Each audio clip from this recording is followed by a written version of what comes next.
നമസ്കാരം. പാശ്ചാത്യ പിന്തുണയോടെ റഷ്യയെ പ്രതിക്കൂട്ടിലാക്കാനും നാറ്റോയെ നേരിട്ടുള്ള സൈനിക ഏറ്റുമുട്ടലിലേക്ക് ആകർഷിക്കാനുമൊക്കെ ലക്ഷ്യമിട്ടുള്ള നിരവധി പ്രകോപനപരമായിട്ടുള്ള പദ്ധതികൾ യുക്രൈൻ ആസൂത്രണം ചെയ്യുന്നുണ്ടെന്ന് വെളിപ്പെടുത്തിയിരിക്കുകയാണ് റഷ്യൻ ഫോറിൻ ഇന്റലിജൻസ് സർവീസ്.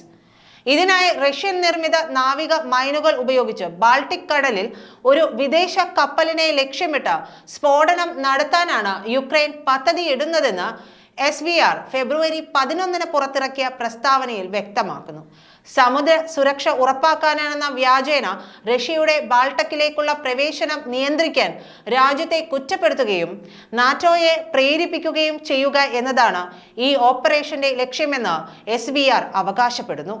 റഷ്യയെക്കുറിച്ചുള്ള സുരക്ഷാ ആശങ്കകൾ മുതലെടുത്ത് കിഴക്കൻ യൂറോപ്പിന്റെ അതിർത്തികളിൽ നാറ്റോ സമീപ വർഷങ്ങളിലായി സൈനിക പ്രവർത്തനങ്ങൾ യഥേഷ്ടം വർദ്ധിപ്പിച്ചുകൊണ്ടിരിക്കുകയുമാണ്. Bulgaria, Estonia, Hungary, Latvia, Lithuania, Poland, Romania, Slovakia എന്നിവിടങ്ങളിലെ ബഹുരാഷ്ട്ര യുദ്ധ ഗ്രൂപ്പുകളുമായി നാറ്റോ സഖ്യം ബാൾട്ടിക് പ്രദേശത്തിന്റെ കിഴക്കൻ ഭാഗത്ത് സൈനിക സാന്നിധ്യവും ഉറപ്പാക്കി. ബാൾട്ടിക് കടലിനെ നാവിക പ്രവർത്തനങ്ങൾക്കും ഊർജ കയറ്റുമതിക്കും തന്ത്രപ്രധാനമായ ഒരു മേഖലയെ കാണുന്ന റഷ്യ ഇതൊന്നും കണ്ട് ഇനി വെറുതെ ഇരിക്കില്ല എന്ന് ഇതിനോടകം തന്നെ വ്യക്തമാക്കുകയും ചെയ്തു.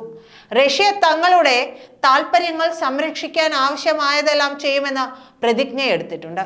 കഴിഞ്ഞ വർഷം പ്രസിഡന്റ് വ്ളാഡിമിർ പുടിന്റെ സഹായിയായി സേവനമനുഷ്ഠിക്കുന്ന റഷ്യൻ സുരക്ഷാ കൗൺസിലിന്റെ മുൻ തലവനായ നിക്കോളായ് പത്രുഷേവ് നാറ്റോ അതിന്റെ ഏറ്റവും പുതിയ അംഗങ്ങളായ സ്വീഡനെയും ഫിൻലൻഡിനെയും ഉപയോഗിച്ച് ബാൾട്ടിക് കടലിനെ പാശ്ചാത്യ നിയന്ത്രണത്തിലുള്ള ഒരു ആന്തരിക കടലായി മാറ്റുകയാണെന്ന് ചൂണ്ടിക്കാട്ടിയിരുന്നു. നാറ്റോ അംഗരാജ്യങ്ങളെ ആക്രമിക്കാൻ തങ്ങൾ ഉദ്ദേശിക്കുന്നില്ലെന്ന് റഷ്യ ഊന്നി പറഞ്ഞിട്ടുണ്ട്. എന്നാൽ അതിർത്തിയിലെ സൈനിക വിന്യാസത്തെ രാജ്യം രൂക്ഷമായി തന്നെ വിമർശിക്കുകയും ചെയ്തു.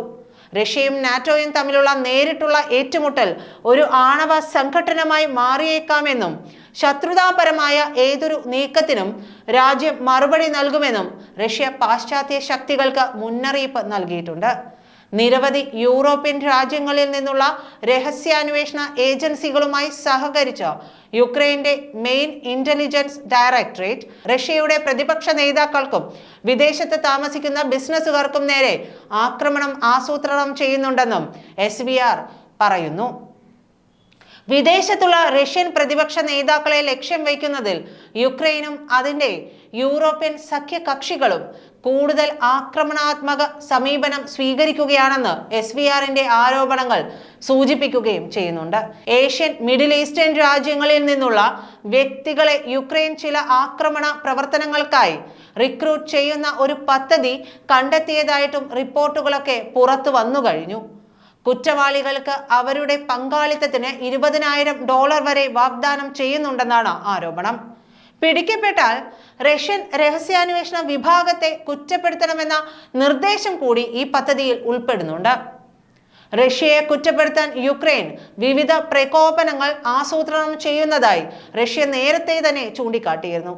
ഈ അവകാശവാദങ്ങളെയെല്ലാം റഷ്യയുടെ വ്യാജ പ്രചാരണമായാണ് യുക്രൈൻ തള്ളിക്കളഞ്ഞത്. എന്നാൽ സമീപ മാസങ്ങളിൽ റഷ്യയുടെ വെളിപ്പെടുത്തലുകൾ ശരിവയ്ക്കുന്ന തരത്തിൽ രാജ്യത്തെ പ്രമുഖ പൊതു വ്യക്തികളെ ലക്ഷ്യം വെച്ചുള്ള ആക്രമണങ്ങളുടെ ഗൂഢാലോചനയിൽ പങ്കുള്ള നിരവധി യുക്രൈൻ ഏജന്റുമാരെ റഷ്യയുടെ സുരക്ഷാ സൈനികർ തന്നെ നിരവധി തവണ അറസ്റ്റ് ചെയ്യുകയുണ്ടായി.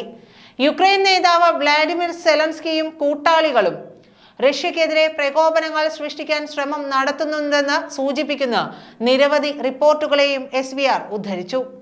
2024 മെയ് മാസത്തിൽ സെലൻസ്കിയുടെ പ്രസിഡന്റ് കാലാവധി ഔദ്യോഗികമായി അവസാനിച്ചിട്ടും സെലൻസ്കി അധികാരത്തിൽ തുടരുന്നതിനെ റഷ്യ പലകുറി ചൂണ്ടിക്കാട്ടുകയും അധികാരത്തിൽ തുടരാൻ സെലൻസ്കി പറയുന്ന മുടന്തൻ ന്യായങ്ങളെ രാജ്യം അപലപിക്കുകയും ചെയ്തിരുന്നു. അധികാരം മത്തുപിടിച്ച സെലൻസ്കി റഷ്യയും യുക്രൈനും തമ്മിലുള്ള സംഘർഷത്തിനിടെ ഒരു തിരഞ്ഞെടുപ്പ് നടത്തുന്നത് യുക്രൈൻ ഒരു ദുരന്തമായിരിക്കുമെന്ന വാദമാണ് നിരത്തിയത്. അതേസമയം യുക്രൈൻ സംഘർഷം പരിഹരിക്കാനായി ട്രംപിന്റെ പ്രത്യേക പ്രതിനിധി കീത്ത് കെലോഗ് 2025 അവസാനിക്കും മുമ്പ് യുക്രൈനിൽ തിരഞ്ഞെടുപ്പ് നടത്തുന്നത് കാണാൻ അമേരിക്ക ആഗ്രഹിക്കുന്നുവെന്ന് പറയുകയും ചെയ്തിരുന്നു. കൂടാതെ ഈ മാസം പുറത്തിറങ്ങിയ ഒരു പ്രത്യേക റിപ്പോർട്ടിൽ അടുത്ത വർഷം നടക്കാനിരിക്കുന്ന തിരഞ്ഞെടുപ്പുകൾക്ക് മുമ്പ് സെലൻസ്കിയുടെ വിശ്വാസ്യതയെ ദുർബലപ്പെടുത്തി അധികാരത്തിൽ നിന്ന് പുറത്താക്കാനുള്ള വഴികൾ നാറ്റോയും അന്വേഷിക്കുന്നുണ്ടെന്ന് SVRും വെളിപ്പെടുത്തിയിരുന്നു. യുദ്ധകാലത്ത് ജനങ്ങൾ തിരഞ്ഞെടുപ്പിന് എതിരാണെന്ന് സെലൻസ്കി വാദിക്കുമ്പോഴും റഷ്യയുമായുള്ള സമാധാന ചർച്ചകൾക്ക് പാശ്ചാത്യ നേതാക്കളടക്കം ഒരു തടസ്സമായി കാണുന്നത് സെലൻസ്കിയെയാണ് എന്ന് വെളിപ്പെടുത്തുകയും ചെയ്തു.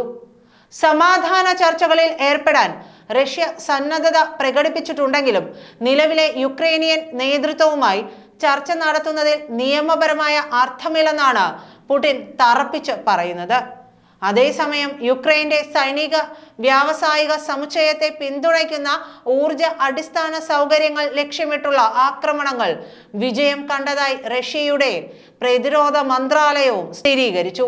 യുക്രൈൻ നിയന്ത്രിത പ്രദേശത്തെ ലക്ഷ്യങ്ങളിൽ റഷ്യൻ സൈന്യം കര, വായു, കടൽ അധിഷ്ഠിത ദീർഘദൂര ആയുധങ്ങളും ആക്രമണ ഡ്രോണുകളും ഉപയോഗിച്ച് സംയുക്ത ആക്രമണം നടത്തിയതായി മന്ത്രാലയം അറിയിക്കുകയും ചെയ്തു. പവർ ഗ്രിഡിലെ ആഘാതം കുറയ്ക്കുന്നതിന് താൽക്കാലിക പ്രാദേശിക വൈദ്യുതി തടസ്സങ്ങൾ ഏർപ്പെടുത്തേണ്ടതുണ്ടെന്ന് സമ്മതിച്ചുകൊണ്ട് യുക്രൈനിയൻ ഉദ്യോഗസ്ഥരും ആക്രമണങ്ങൾ സ്ഥിരീകരിച്ചിട്ടുണ്ട്. വടക്കൻ പോൾട്ടാവ മേഖലയിലെ ഉൽപാദന സൗകര്യങ്ങൾക്ക് കേടുപാടുകൾ സംഭവിച്ചതായി യുക്രൈൻ സർക്കാർ ഉടമസ്ഥതയിലുള്ള ഗ്യാസ് കമ്പനിയായ നാഫ്റ്റോഗാസ് റിപ്പോർട്ട് ചെയ്തു. ആളപായമൊന്നും സംഭവിച്ചിട്ടില്ലെന്നും കൂട്ടിച്ചേർത്തു. പണിമുടക്കുകളെ തുടർന്ന് മിർഗോറോഡ് ജില്ലയിലെ 9 വാസസ്ഥലങ്ങളിൽ ഗ്യാസ് വിതരണം മുടങ്ങിയതായി പ്രാദേശിക ഉദ്യോഗസ്ഥരും സ്ഥിരീകരിച്ചു.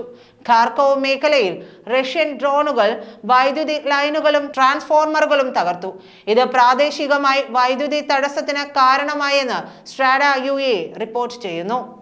അതേസമയം നിർണായകമായ അടിസ്ഥാന സൗകര്യങ്ങൾ, റെസിഡൻഷ്യൽ കെട്ടിടങ്ങൾ, ബിസിനസ്സുകൾ എന്നിവയ്ക്ക് കേടുപാടുകൾ സംഭവിച്ചതായി പ്രാദേശിക പ്രോസിക്യൂട്ടറുടെ ഓഫീസ് സ്ഥിരീകരിക്കുകയും ചെയ്തു. പക്ഷേ ആർക്കും പരിക്കില്ല. മാസങ്ങളായി യുക്രൈനിയൻ സൈനിക സ്ഥാപനങ്ങളിലും പ്രതിരോധ പ്രവർത്തനങ്ങളുമായി ബന്ധപ്പെട്ട ഊർജ അടിസ്ഥാന സൗകര്യങ്ങളിലും റഷ്യ ദീർഘദൂര ആക്രമണങ്ങൾ നടത്തിയിട്ടുണ്ട്. എന്നാൽ ഈ ആക്രമണങ്ങൾ ഒരിക്കലും സാധാരണക്കാരെ ലക്ഷ്യം വെച്ചുള്ളതല്ലെന്ന് പുടിൻ പറയുന്നു. റഷ്യയുടെ സിവിലിയൻ അടിസ്ഥാന സൗകര്യങ്ങളിൽ ഉൾപ്പെടെയുള്ളവയിലും രാജ്യത്തുടനീളമുള്ള എണ്ണ സംസ്കരണ പ്ലാന്റുകളിലും നിരന്തരം ആക്രമണം നടത്താൻ മുതിരുന്ന യുക്രൈനുള്ള ചുട്ട മറുപടിയാണ് റഷ്യൻ സൈന്യത്തിന്റെ പ്രത്യാക്രമണം. നന്ദി.